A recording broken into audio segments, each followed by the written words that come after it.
Welcome to the Roundtable Perspective. I'm your host, Lee Artz. I'm joined today by my guest, Tony Burrell from the Welcome Network to discuss immigration and immigrant rights. Tony Burrell is a founder and executive director of the Welcome Network, which is located in Hammond. It's a local ministry that promotes welcoming the stranger. Tony earned his BS, his bachelor's in psychology from Indiana University, and he earned his master's in psychology from Walden University in Minnesota. I think that we could start out best by you giving us some background and a history of the Welcome Network itself. Sure. I'm from Northwest Indiana. I was out of the area for about 20 years, and in 2013 I came back to Northwest Indiana. Some of my life before that, I lived overseas in Eastern Europe, and I had developed a passion for international people, and I saw a little bit of the refugee experience in the country of Kosovo. So when I came back here, I started looking at what Northwest Indiana was doing to come alongside or serve immigrants and refugees, and there were some gaps. So kind of took the step to begin the Welcome Network in 2014. And you also began a legal clinic at the same time, is that right? Yes, so first we incorporated as a nonprofit, and then there's a government program where if you, as a nonprofit, if you can show them that you know immigration law, so I took classes and studied and shadowed under other organizations and then applied, and they recognized the Welcome Network in 2015 as a DOJ recognized organization. And then I'm one of the three Department of Justice accredited representatives. So we're able to represent clients before the branch of the government known as USCIS. And how many people have you served since 2014 until now? Yeah, we didn't do a great job of compiling stats until our 10th anniversary, and then we had to look through all our files, and I think we determined we've served over 1,400 families from 86 countries, wow. All from here in Northwest Indiana. Yeah. The Welcome Network of Northwest Indiana started in 2014, helping various types of voluntary and involuntary migrant newcomers with their individual legal process to remain in the United States. Located in Hammond, Indiana, the Welcome Network seeks to welcome the stranger by partnering with area churches and resources and providing legal and resettlement services, volunteer mobilization, and spiritual guidance so they can build lives of grace and self-sufficiency. It is dedicated to serving our region and helping immigrants and refugees in South Chicago and Northwest Indiana.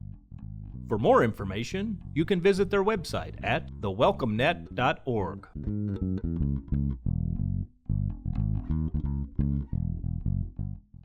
So how's the network function? I mean, there must be partnerships that you have with, I don't know, churches and other organizations. So how does it function? Yeah, we initially started by learning a lot from organizations that had been doing this before, like World Relief, Catholic Charities. So I did some shadowing, and we decided, we kind of had an opportunity early on to potentially become part of World Relief, and we just decided against that to remain autonomous. We love the work of World Relief, but it was just our mission here kind of kept us in Northwest Indiana. And so we are Which is an underserved region, I would guess. It is, yes. You know, there are parts to Northwest, I think 10% of Crown Point, for example, is what the census would call foreign-born population. You don't think of it that way, but it is. And we are mostly private funded through personal donations, through churches and organizations funding us, and through some of the fees that we charge. But we occasionally will receive government funding if it's related to some of the work that we're doing. One of the things I read on the Welcome Network's mission is introduction. It says that you advocate for both voluntary and involuntary migrant newcomers. And I didn't understand the term involuntary migrant. What is an involuntary migrant? Sure. Over 100, when I started doing this in 2014, the numbers were about 50 million people in the world were displaced from their homes not because of their choice, but because of persecution or war, violence, sometimes natural disaster.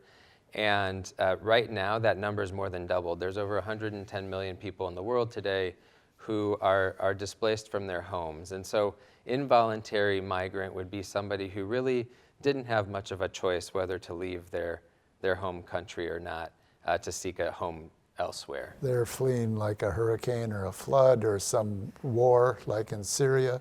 Right. Right. Or political persecution or other things. And so, the terms that most people know of involuntary migrants would be refugees or asylees or asylum seekers, but it sometimes can encapsulate more people than that as well. I mean, more than half of the 100 million people in the world who are displaced are still displaced inside the country where there's bad stuff going on. And so those would be called internally displaced people, which we would also, but they're not migrants, right? They're stuck in their home. So involuntary migrants would be those who've left their home country, basically not due to their own choice. That could include something like an ecological disaster. So if there's a drought, for instance, like I know there's been droughts in Mexico. So if you're growing your own crops, but now you can't grow your crops because of the drought, you don't have much choice except to go somewhere else. It may be Correct. Inside Mexico, or it may be all the way to the U.S. or somewhere else. Right, that's correct. And part of the reason why the experts say that displacement's going to continue is because of ecological reasons. Mm-hmm. Yeah. So when I think about the network, and one of the things that you feature a lot is opportunities for volunteers. So what would a volunteer do that came to the Welcome Network, and what are some of the tasks that they would undertake? Yeah, I'm glad I'm doing this interview. It gives us the opportunity to get more volunteers. Well, we always need Spanish-English speakers. We really utilize those folks in our Hammond office with interpreting for consultations or helping a person with filling out their forms. So those are always a key use for us. But even if you don't know Spanish, English bilingually, we have people who help some of our families that we serve to learn English. It can be an English conversation partner. We have 6 units in the area that are for asylum-seeking families, and so sometimes we need housing Okay. units.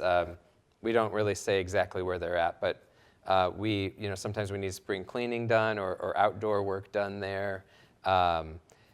We are always taking donations because when people graduate from those housing shelters, we try to help them move on with the beginnings of what they would need for an apartment or a home of their own. So furniture donations and things of that nature are always needed.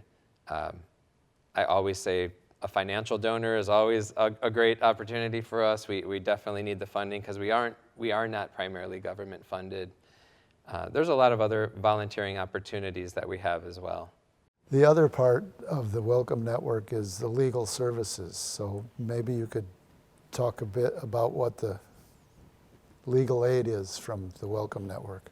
Yeah, when we started the legal work in 2015 here in Northwest Indiana, there were a couple other agencies that were also providing some services.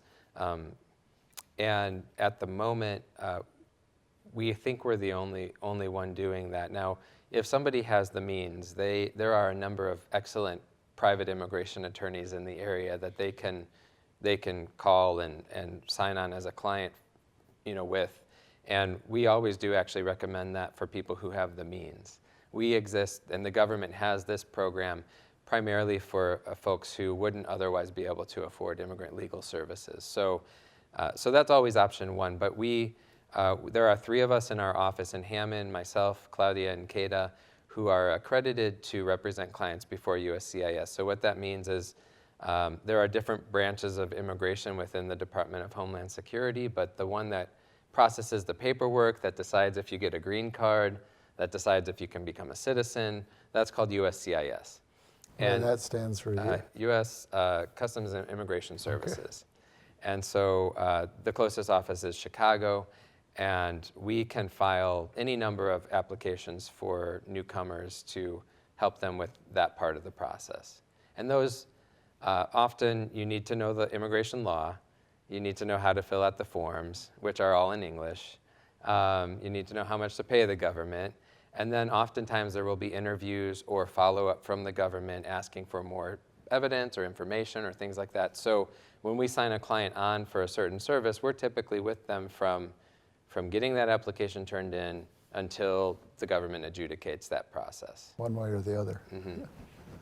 So maybe you could talk about some of the specific legal services.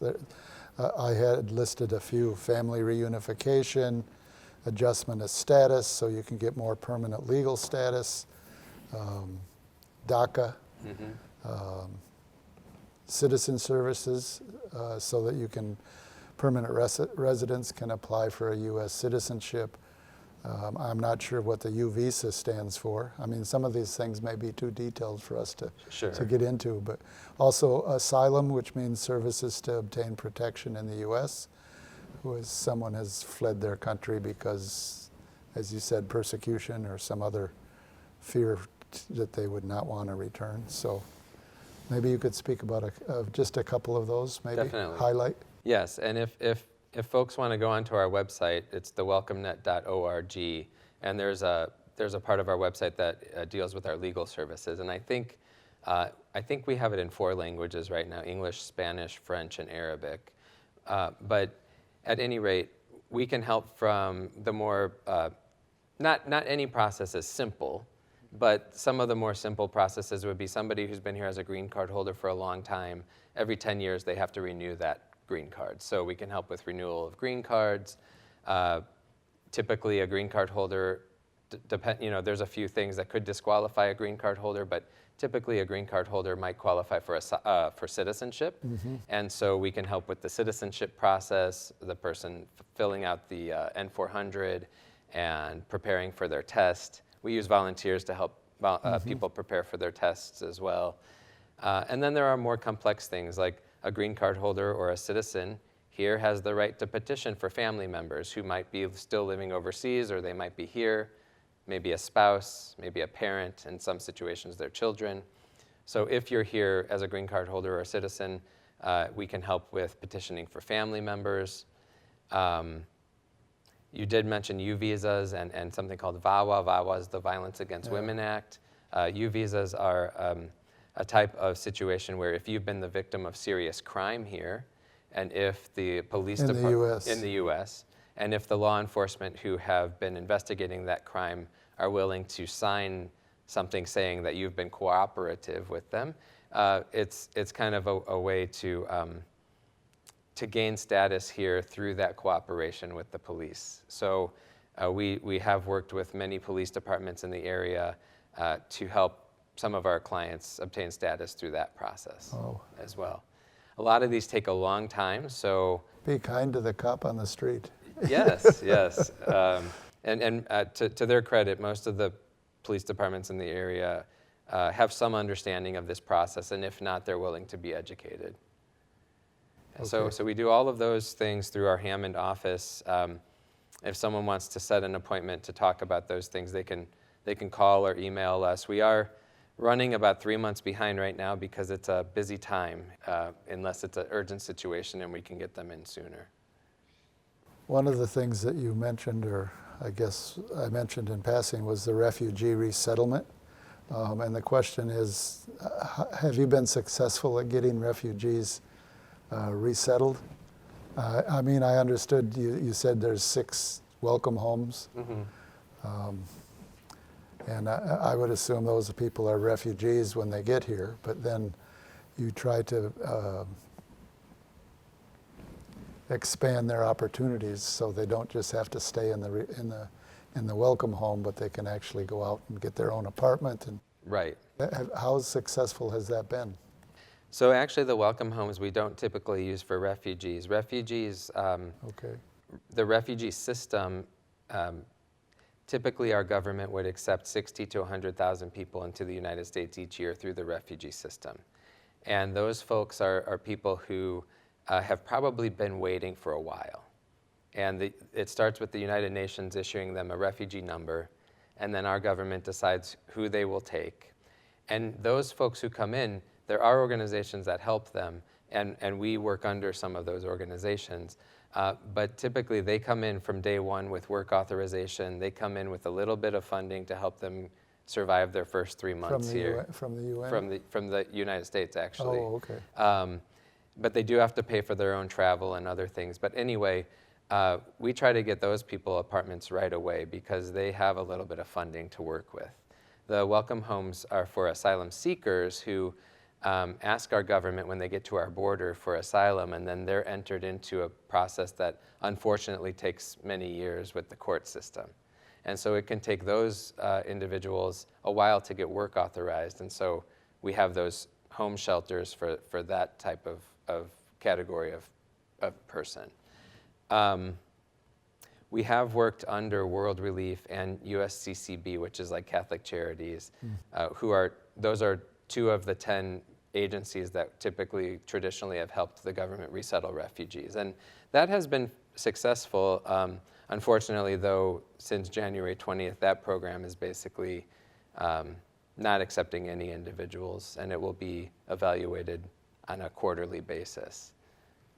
Which raises with me a whole question about the court system and whether or not the legal services that the Welcome Network provides is continuing to have success, or if that's been subverted, so to speak, because I do know that the court ruled that a number of deportations that were headed towards El Salvador should not take off, and the White House just ignored that rule, and they flew anyway, so people have been deported to El Salvador and end up in Bukele's prisons. So I just wonder what your understanding is about where we are now with the changes that have occurred in the last couple months even. Yeah. Well, we've been doing this 11 years. Others like World Relief, Catholic Charities have been doing it for decades. So we adapt, right? Yeah. When an administration changes, we have to learn the new changes and roll with the punches. It can make things more challenging for sure. Officially, what I tell people is I'm going to let the government decide what to do to keep us secure as a country. But for those who are here, we're going to welcome them and offer them the services that we have, and we're going to do our best job, whether it's a court case, whether it's a process before USCIS, whether it's helping them with food needs or other things. But yes, it's a challenging time. I was down at the border last week, and we met with a CBP officer, a Border Patrol officer, and he said that the goal of the Border Patrol is 0 apprehensions and 0 what they would call gotaways. And so what that means is they want a border that is 100% secure, so that the Border Patrol that are just inside the border are not finding anyone to apprehend and no one who got away. That would mean a sealed, tight border. The wall. The wall, or down there they call it the fence, you know.